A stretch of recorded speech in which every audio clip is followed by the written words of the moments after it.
अगर आप किसी भी गवर्नमेंट वैकेंसी की तैयारी कर रहे हो या फिर कोई भी कंपटीशन आप फाइट कर रहे हो किसी भी स्टेट का, और अगर आपका जो पैटर्न है वो ऑब्जेक्टिव पैटर्न है, तो आपको कैसे पढ़ाई करनी है उसकी कुछ टिप्स मैं आपको यहाँ पे बता देता हूँ। देखिए, आपका जो भी सिलेबस है, कुछ स्टूडेंट मैंने ऐसे देखे लाइब्रेरी में बैठे हैं, मतलब कि पूरा प्रॉपर बहुत सारी गाइड लेके बैठे हैं, और पूरे दिन में उनको नोटिस करें ना, उनको एक गाइड के 3-4 पन्ने भी वो नहीं पलट पाते हैं।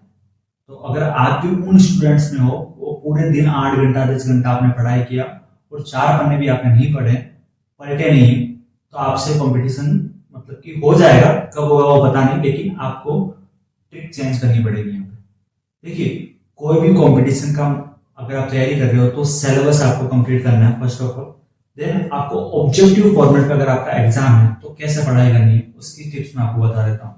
देखिए, अगर आपका सिलेबस है, मान लो आपके सिलेबस को कंप्लीट करने में 3 महीने लगते हैं, आपने प्रॉपर नोट्स बना लिए, सबने बना लिए, अब आप उन नोट्स को रटने की कोशिश ना करें। पहली बात, रटने की कोशिश बिल्कुल नहीं करनी है। आप जितनी बार हो सके, मान लो आपके 5 सब्जेक्ट हैं और हर सब्जेक्ट का आपका नोट्स है 200 पन्ने का है, मतलब 200, तो आप उस नोट्स को पढ़ने की कोशिश करें। एक बार पढ़े, हो सकता है पहले दिन में आप 10 दिन में पढ़ो, 4 दिन में पढ़ो, बार बार पढ़े। दूसरी बार पढ़ोगे तो 10 का 8 होगा, तीसरी बार में 8 का 6 होगा, और एक दिन वैसा आ जाएगा कि आज पूरे नोट्स को पढ़ने में एक दिन में आप नोट्स पढ़ लोगे, और एक दिन तो वैसा आ जाएगा आप 4 घंटे में पूरा नोट्स ही पढ़ लोगे। जैसे आप किसी डेस्टिनेशन पे जाते हो, मतलब कि आप किसी आपको कोई डेस्टिनेशन मिली, वहां निकले हो, आप पैदल पैदल गए, पहली बार जब आते तो हम क्या, हमें नुक्कड़ पता चलते हैं, सर्कल पता चलता है, फिर पता चलता है उसका घर यहाँ। दूसरी बार जाते हो तो आपको एक एक मतलब उस नुक्कड़ में भी कुछ ना कुछ, यहाँ पे ये शॉप है, वहां पे वो शॉप है। थर्ड बार जाओगे तो मकान पता चल जाएगा, यार ये मकान यहाँ रहा। फोर्थ बार जाओगे तो आपको, मुझे लगता है, कोना कोना भी याद हो, और 10 बार में तो आपको आंख मीच के आप चले जाओगे, आपको पता चल जाएगा डेस्टिनेशन कहाँ है। उस नोट्स को 10-12 बार कंप्लीट कीजिए, और जितनी बार आप पढ़ोगे ना, उतनी बार आपको छोटी छोटी चीजें याद होती जाएगी, छोटी छोटी चीजें। और जब ऑब्जेक्टिव पैटर्न है तो इससे इजी बात क्या हो सकती है, इससे इजी बात क्या हो सकती है।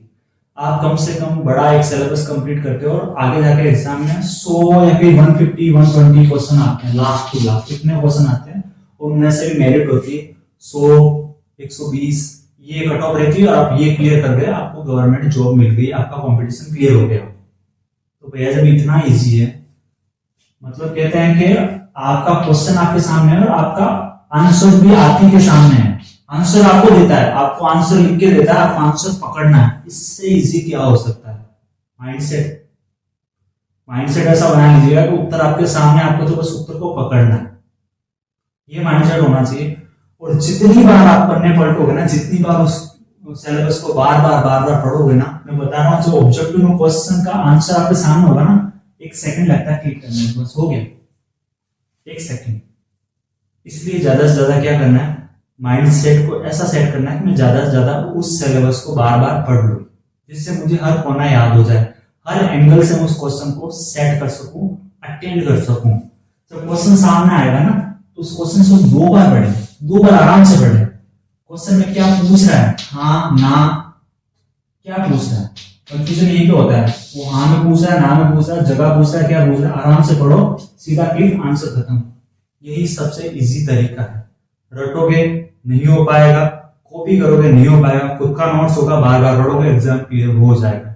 आई होप आपको कंसेप्ट समझ में आया होगा। अगर आपको कंसेप्ट समझ में आ गया ना, लाइक और शेयर कर दीजिएगा।